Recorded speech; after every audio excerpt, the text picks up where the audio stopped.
আসসালামু আলাইকুম। আমার আজকের ভিডিও তাদের জন্য যারা প্রবাসে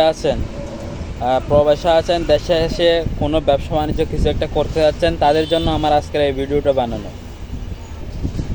যদি আপনি দেশে এসে কাপড়ের ব্যবসা করতে চান তাহলে আমার এই ভিডিওটা আপনার জন্য। আপনি কিছুই জানেন না, একদম কিছুই জানেন না, কাপড় সম্পর্কে কোনো আইডিয়া নেই, আপনি ব্যবসা করতে যাচ্ছেন, একটা দোকান দিতে যাচ্ছেন দেশে এসে। আমি আপনাকে আমার ব্যক্তিগতভাবে পরামর্শ দিব, আপনি এটা কখনো করবেন না। আপনি যে ব্যবসা করুন, যে ব্যবসা করার আপনার ইচ্ছা থাকুক, পরিকল্পনা থাকুক, আপনি এটা থাকতে পারে, কিন্তু আপনি যদি কিছুই না জানেন, আগে ওই যে জিনিসটা নিয়ে ব্যবসা করতে চাচ্ছেন সেই জিনিসটা নিয়ে মনে করেন আপনি ওষুধের দোকান দেবেন, ওষুধের দোকানে আগে আমার ব্যক্তিগত পরামর্শ আপনি 2 মাস 3 মাস চাকরি করেন, অথবা আপনি ন্যূনতম 3টা মাস হলে চাকরি করেন। ভালো মন্দ কোথায় থেকে কিনে কীভাবে বিক্রি করতে হয় এটা জানুন, তারপর ব্যবসার মধ্যে আসুন, তাহলে আপনার অনেকটু এগিয়ে থাকবেন। বুঝতে পারছেন আশা করি।